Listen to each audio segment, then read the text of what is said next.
Secretary Rubio, if that is true and we are not at war with Venezuela, will you advise the president to rescind his invocation of the Wartime Alien Enemies Act?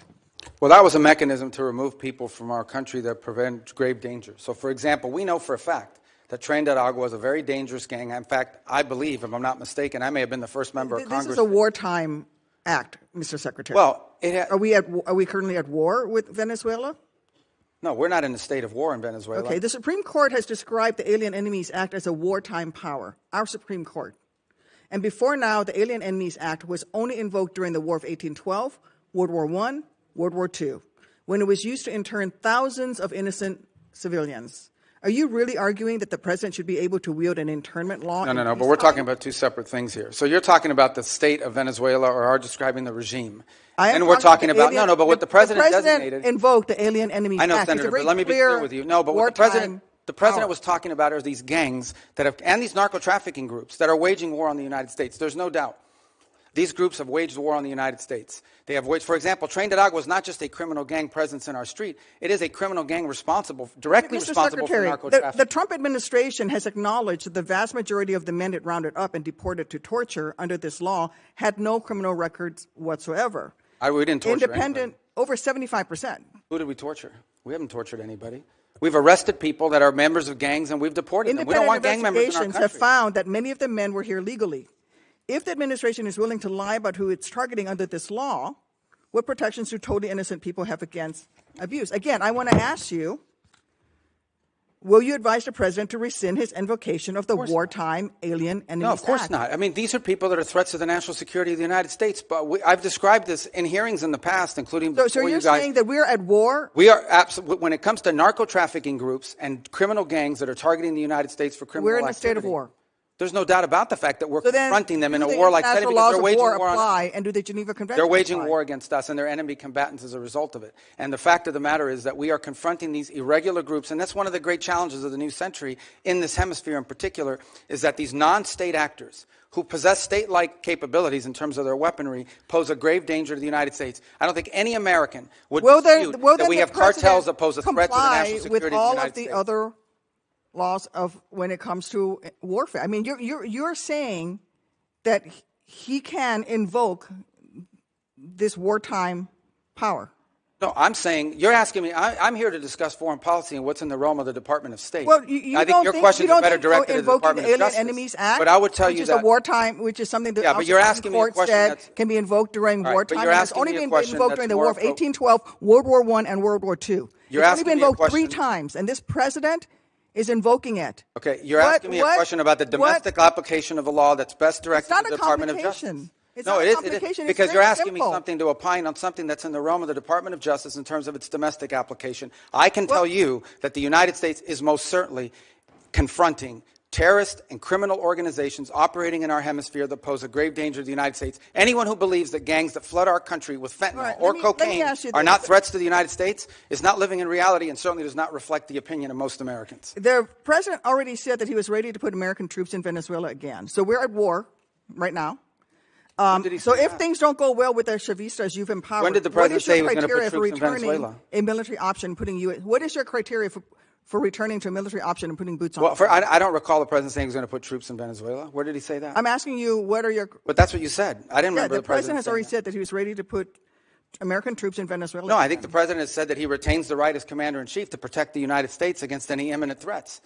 Maybe that involves troops. Maybe that involves air power. We hope, but we don't anticipate that being the case in Venezuela. I worry that you are playing fast and loose with our nation's Well, I just gave you testimony here. I just want to conclude by saying... Yeah, but I just gave you testimony on how well things are moving forward, not as fast as everybody would like. But you also said that in 6 or 9 months, if things don't go well, you're going to have to do something else. And the president's already said that he's not ruled out the military option.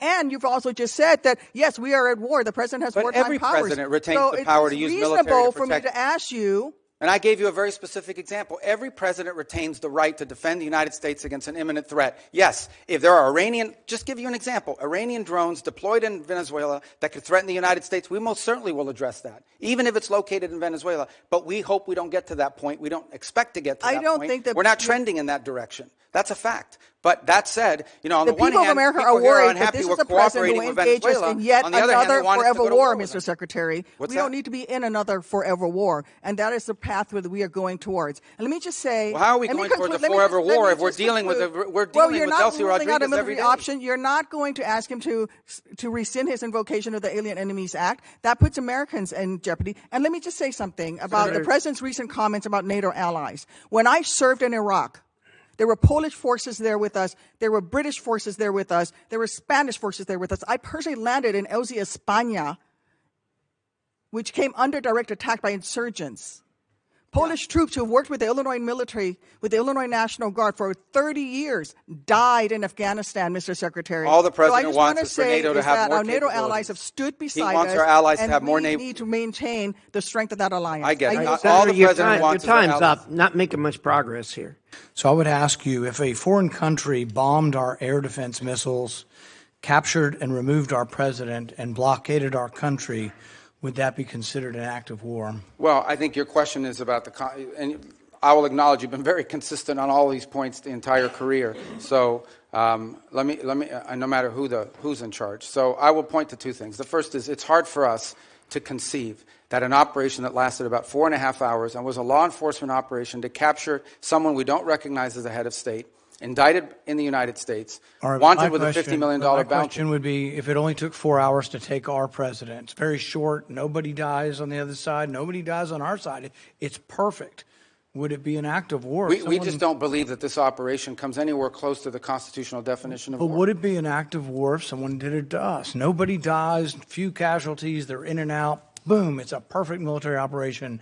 Would that be an act of war? Of course it would be an act of war. I'm probably the most anti-war person in the Senate, and I would vote to declare war if someone invaded our country and took our president. So I think we need to at least acknowledge this is a one-way argument. One-way arguments that don't rebound, that you can't apply to yourselves, that cannot be universally applicable are bad arguments. Well, it's already begun to change, frankly, and thanks. And I think the president deserves credit for that, for the fact that there is now a commitment for 5% of GDP to be spent on defense. But part of that strength also comes not just from having the mechanism, the military might, but it also comes from the unity with our allies. And to the extent to which that unity is undermined, like the talk about Greenland and antagonizing Denmark, then it undermines NATO's ability. And the only people who are excited about that are Vladimir Putin and President Xi. Yeah. Well, I would say that I think our alliances in NATO ultimately are something that's going to work out. Our partners understand the importance of the U.S. presence in NATO. Without the U.S., there is no NATO. And we understand that in order for NATO to be stronger, our partners need to be stronger. And one of the things we've explained to our allies in NATO is the United States is not simply focused on Europe. We also have defense needs in the Western Hemisphere. We have defense needs in the Indo-Pacific. And it will require us. We may be the richest country in the world, but we don't have unlimited resources. And as we reassign exactly why we want to have allies and partners to help us as we're looking at conflicts around the world. And when we antagonize our allies and partners, and when we send Canada to do a trade deal with China instead of coming to New Hampshire or the United States, it weakens our ability to confront our adversaries. Yeah, but our allies have to be two things. They have to be willing to step up, but they also have to be capable of stepping up. And frankly, many of them have not. I mean, Spain is still not doing the 5%. I mean, there are countries that are still not doing. And in fact, Marco Rubio yesterday pointed out that if without the United States, the countries of Europe would have to spend 10% of their GDP for the next 20 years to be able to make up the whole. So I do think there needs to be a rebalancing, and hopefully we'll have cooperation. I think we will. Rute has done a great job of managing all. And I'm not arguing that point with you.